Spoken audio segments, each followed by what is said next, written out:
I am heavy bored. I may say that the male is entirely hostile. No! Resources. Life, friends, is boring. We must not say so. This is Andrew Wittstadt, and you are listening to Heavy Bored. And we're recording this on March 16th, 2024. Charles Dickens is a writer that needs little introduction. In fact, I've already covered his famous novella, A Christmas Carol, on the podcast previously. But he is one of the premier craftsmen of English literature throughout the world. And he always will be. So much so that there is nothing I, or anyone else for that matter, could say to take that away from him. His reputation and place in the canon is all but cemented. But today, we go into one of his classic novels, A Tale of Two Cities. This novel, originally published in 1859, and as was usually the case with novels in those days, it was serialized over the course of several issues before it was published in the novel form that we all know and love today. Dickens' reputation for being a witty writer and performance artist is all well known and documented. He is a legend of the literary arts. I won't belabor the point, listeners. This book started out rough for me. Very rough.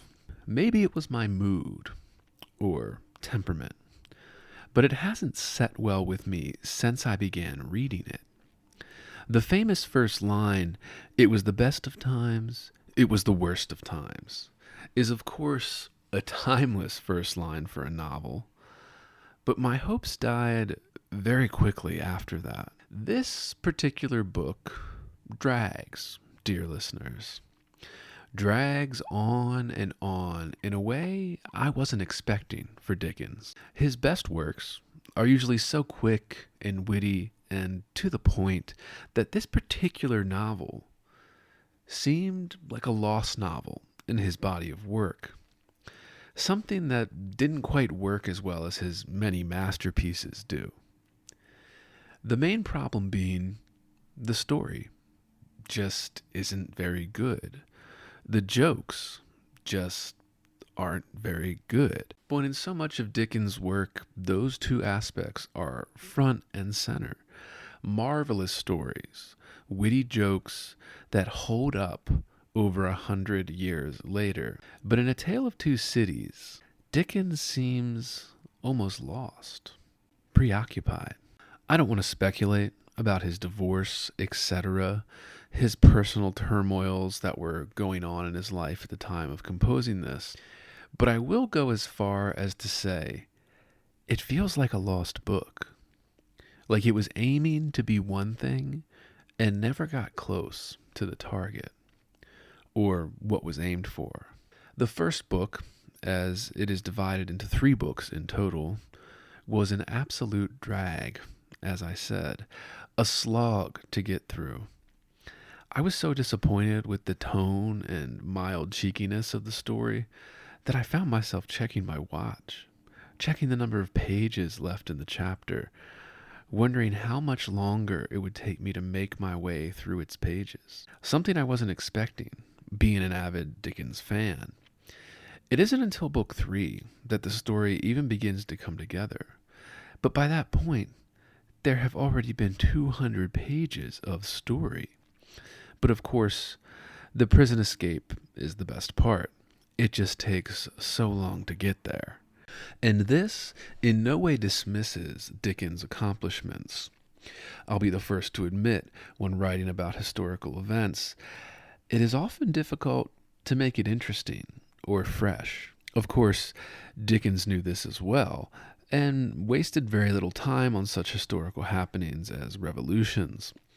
But there are chapters full of some of these events, the third book occupied entirely by them. And I found myself unusually bored by Dickens' prose in this particular book. The characters are many, but concentrated mainly in London and Paris. Paris only coming up here and there until we get to the end of the second book and then into the third book. Only a few characters to be known in the French city, and that's all fine and well, but there seems to be a lack of that something Dickens always manages to capture in all his works, that entertainment factor that he used so well with winding stories and elaborate plots that are still remembered well past his death, movies still made of them, plays still performed, musical adaptations still listened to. But A Tale of Two Cities is not that. It strikes me as the weakest thing I've read by Dickens. That isn't to say it doesn't have its moments. Sure, there are interesting scenes. The doctor forgetting his memories and becoming a shoemaker in his bedroom had echoes of the classic Dickens I've come to know through reading only a few of his books. And I do plan on reading all of his works eventually, dear listeners. Perhaps on this very podcast. But A Tale of Two Cities suffers from a complexity without movement, if I had to call it anything. There is more unseen in the novel than seen. And no, it isn't because we jump back and forth between the two cities and the characters within them. It just feels a little empty. Like this novel was composed without that gut feeling driving it. That drive that comes through in the great works of literature. Even the love story seems so boring and unusually subtle, only mattering when we come to the final section of the novel, the third book. And I couldn't help but feel that that part of the story, the tragedy between the lovers, was unearned as I was reading it. We barely see interactions with the pair in love, the wedding, etc. And then we, as readers, are expected to have some sort of agony as the pair is separated by the revolutionaries in Paris. It just felt off to me. A little too expectant of the reader.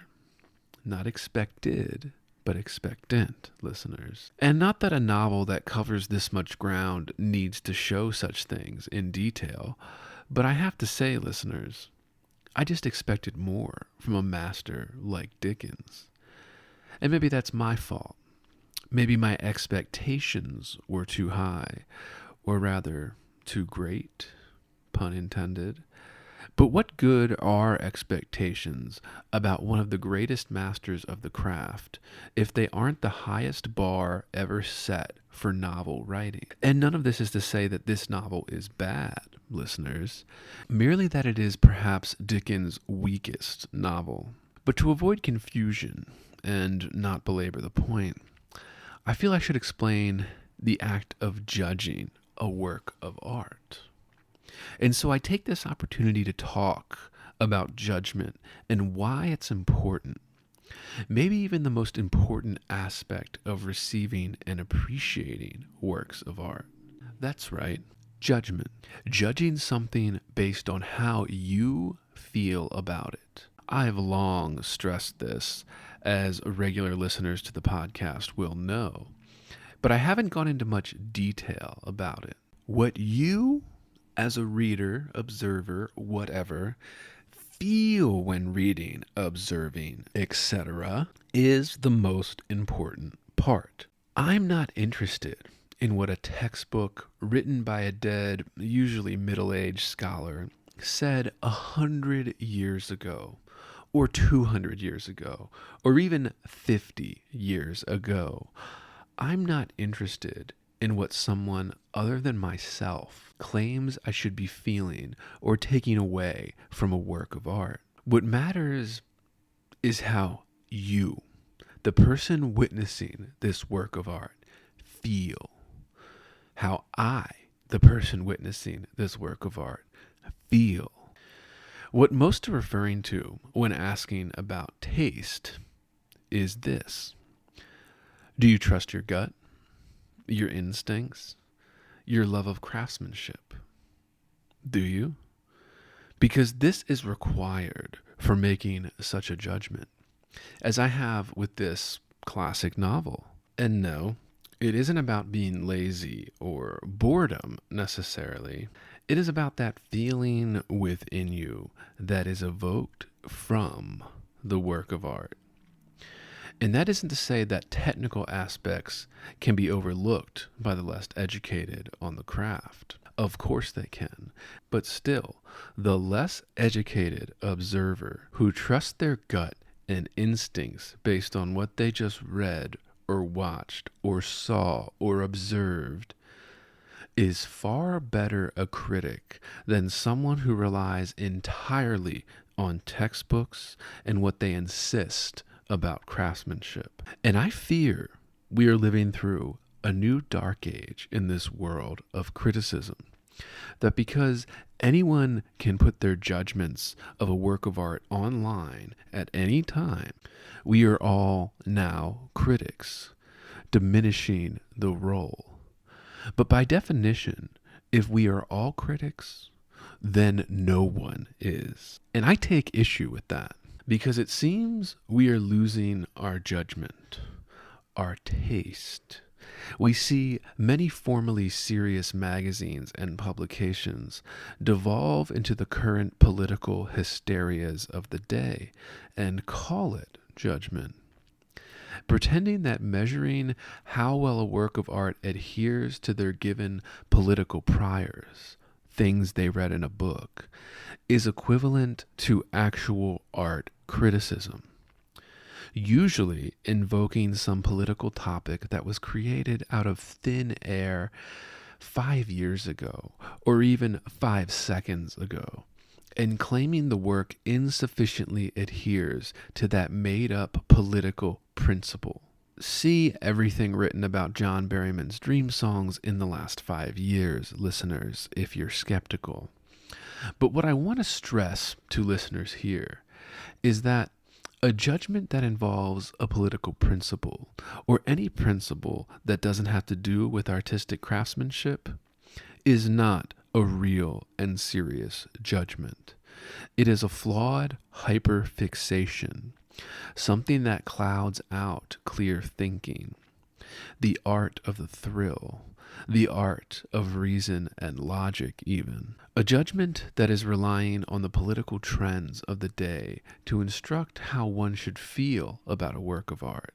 The fashions, political or otherwise, proffered to be guiding their false judgment, instead of the feeling evoked from within themselves, is simply plagiarizing a textbook, an appeal to a false authority, a false moral authority, even in this current age of hyper-political hysteria.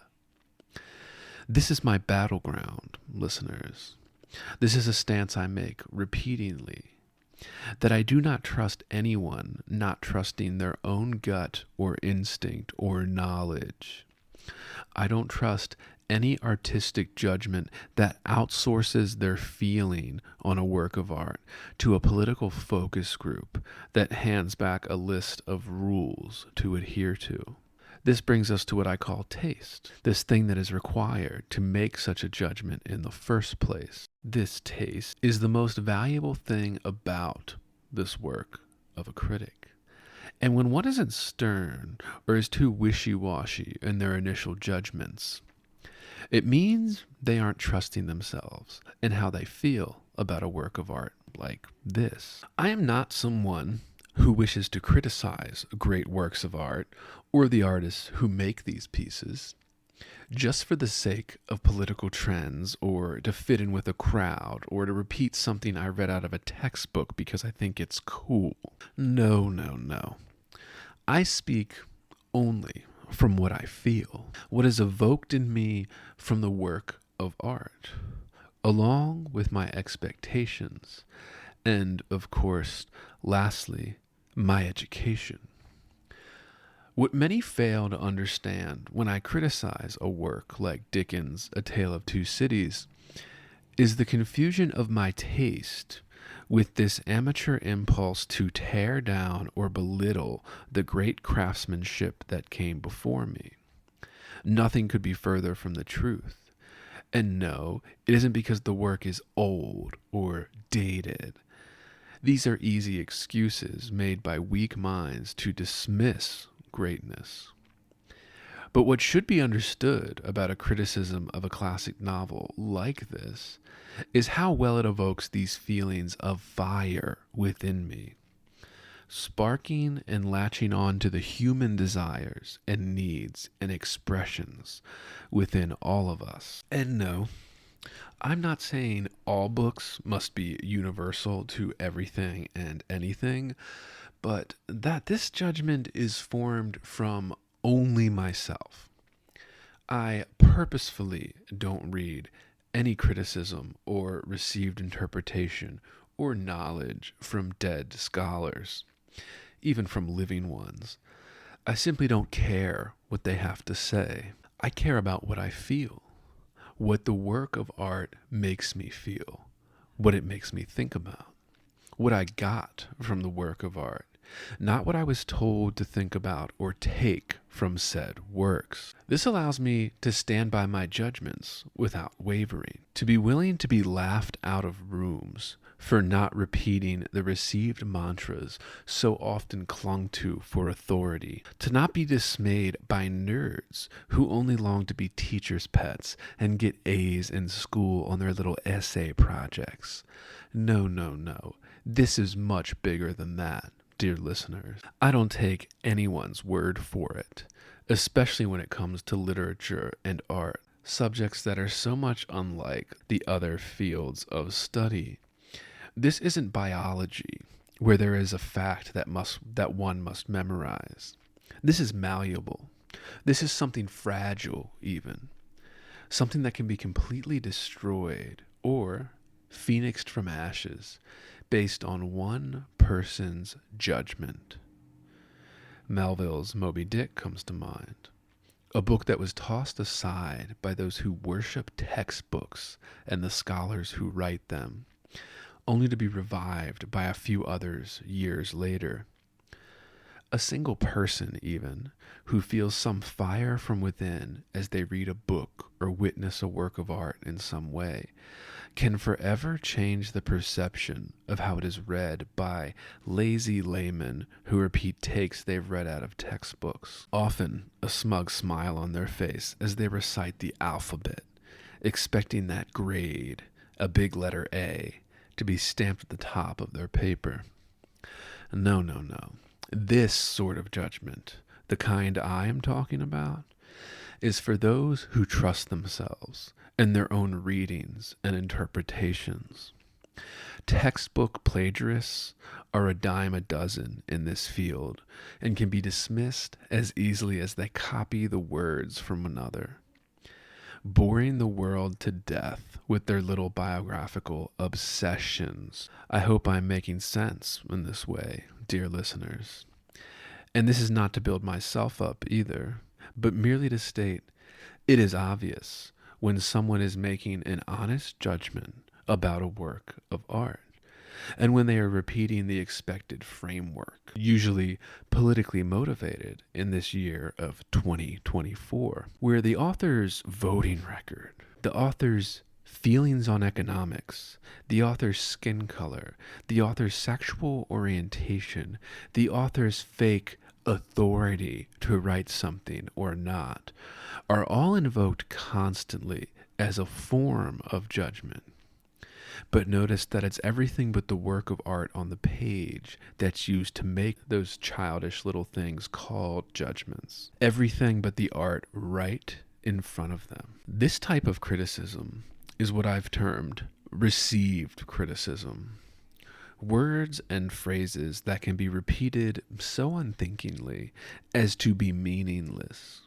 People with so little trust in their own judgment that they need to ask permission from the political overlords of the day, peeking over a blockade to ensure their impressions are suitable to the ruling ideologies, the trends. I think many of you come here to this podcast because you are not interested in those things. The many repeated ideas and judgments that can be seen on any social media timeline at any given time. Endlessly repeating the same takes over and over again, like little seals at a circus, waiting for fish to be thrown into their mouths for performing the trick. Repeating received forms of judgment are a disgrace to the many fields of art and art making. So I stand before you here, hopefully making it clear that I am not making any of my judgments on Charles Dickens' A Tale of Two Cities without this consideration, without the slight doubt of my misinterpretation, but only referencing what I feel about it, what I got out of the words on the page in front of me. The year they were written does not matter. The author, one of the luminaries of the English language, does not matter. It is my judgment I write about, my feelings evoked from the pages before me.